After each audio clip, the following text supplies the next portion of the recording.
वाणी को हमने सुना है कारगिल से संत जी।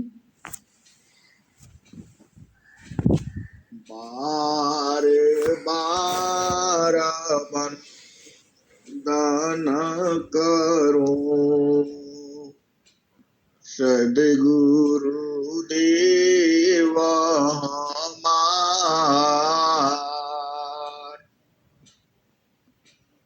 यहाँ सबा हम में महिमाया परम्पार। गुरु जी महिमाया परम्पार। शरण शरण मैं शरण हूँ हे गुरु बंदी छोर। मोहि उबारो हे गुरु यह सवार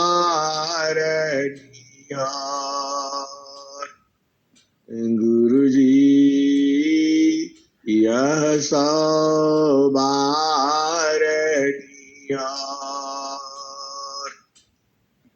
दुख सागर में बूढ़ता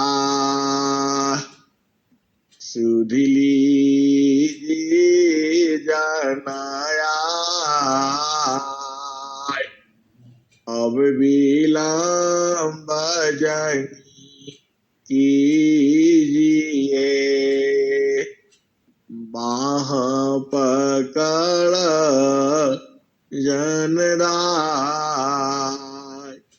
गुरु जी बाह पकड़ जनराय। ये हंसा हंसनी माताओं गुरु भाइयों गुरु बहनों और मेरी प्यारे प्यारे बच्चों, इस संसार में जो जीव जो है आ गया है, कोई चिंता की बात नहीं है। आपको सद्गुरु मिला है और सद्गुरु का पूरा ज्ञान मिला हुआ है। हंसा और हंसनी जो सद्गुरु का जो ज्ञान है आपको बूझने के लिए, आपको जानने के लिए, आपको परखने के लिए चार तरह से आपको चार तरह से इस संसार में आपको बूझने का तरीका है। थोड़ा आप भेद को समझो। स्वामी जी के लिए तो केवल एक ही थी, वो थी नित्य अनादि सद्गुरु। और आपको चार लोग मिले हुए हैं आपको पढ़ाने के लिए, आपको बुझाने के लिए, आपको लखाने के लिए चार लोग मिले हुए हैं। अब आप बूझो और समझो। ये हंसा और हंसनी देखो, पहले में तो स्वर वेद नहीं था, आपके पास स्वर वेद है बूझने के लिए।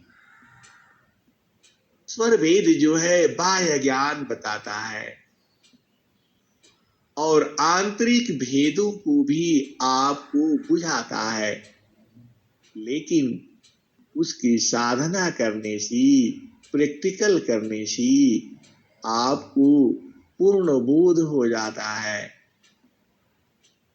आपके पास स्वामी जी का पूरा साहित्य है, एक तो ये हो गया।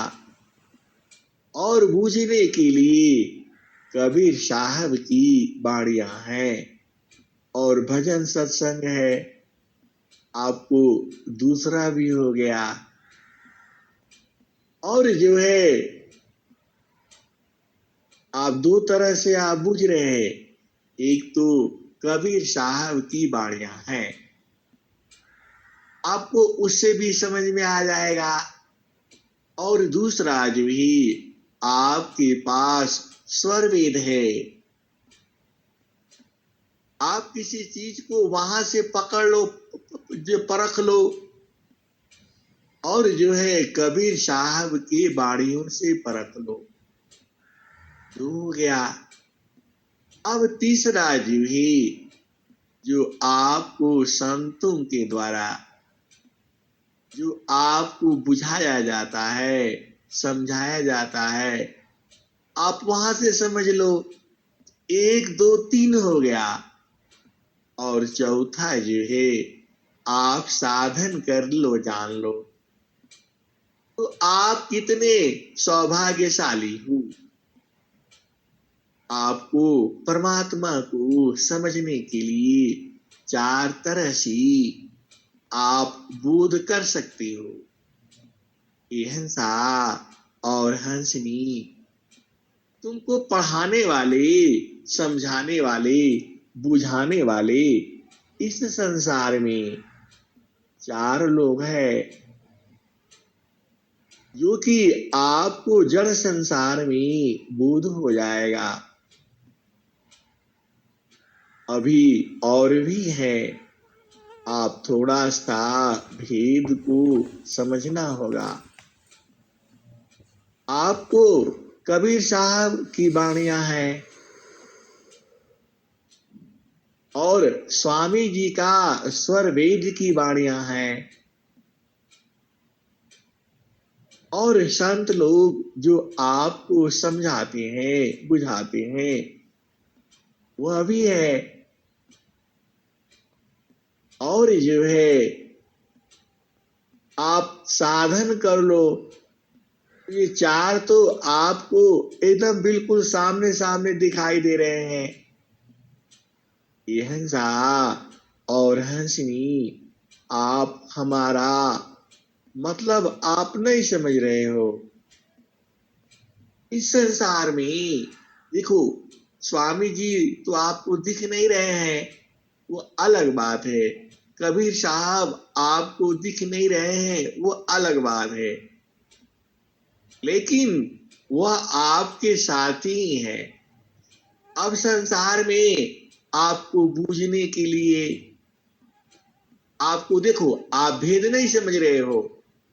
मैं आपको कहना क्या चाहता हूं, आप भोजन बनाना नहीं जानते हो, तो भोजन बनाने का पुस्तक आपको तीन तरह से मिल रही है।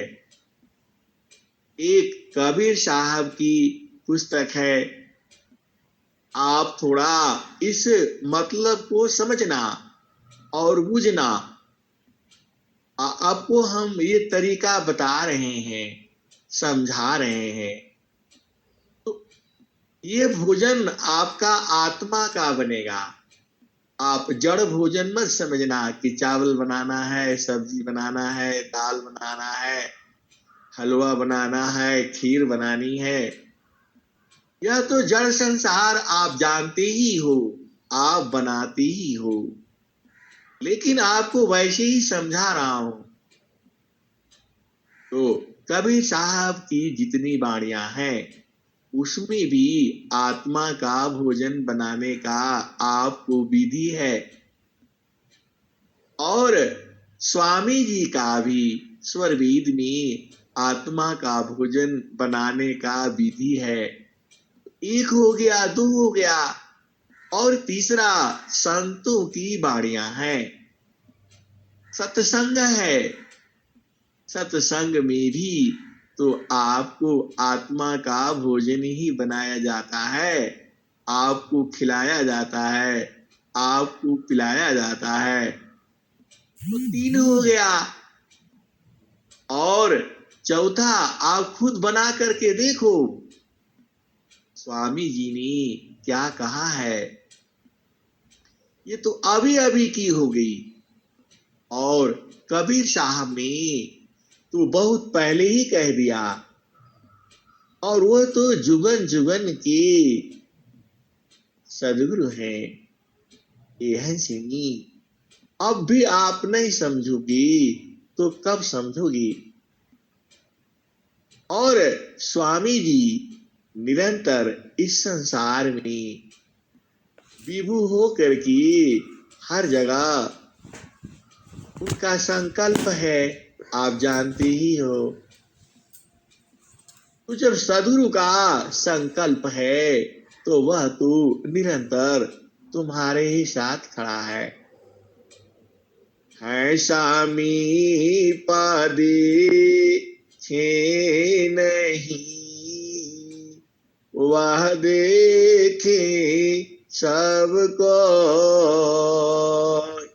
है स्वामी पदे छे नहीं, वह देखे सबको जरा भी तो नहीं ताई में कह पंडित वह को। ये हंसनी, आप अभी भी इस बात को नहीं बूझी। देखो, आप संसार में कोई काम करते हो तो किससे पूछते हो? किसी न किसी से पूछते हो। अपना भाई है, माता है, पिता है, बहन है, दोस्त है, नाना नानी, ताऊ चाचा, मामा मौसी, सबसे आप जिसको आपको प्रिय लगता है, आप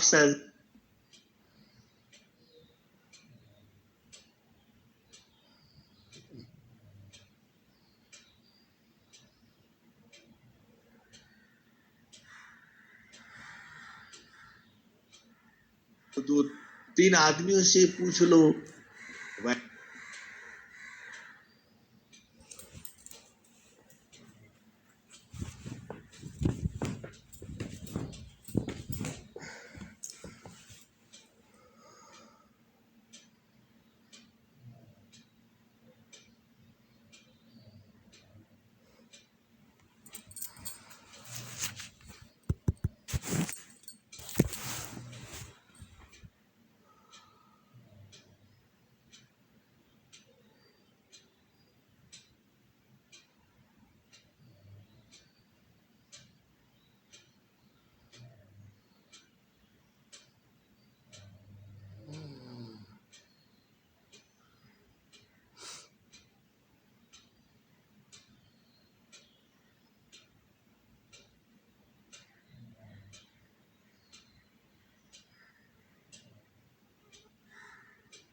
आप लोगों को संत जी का आवाज आ रहा है क्या? नहीं, आवाज नहीं आ रहा। अच्छा, किसी को भी नहीं आ रहा है दीदी, किसी को भी नहीं आ रहा है।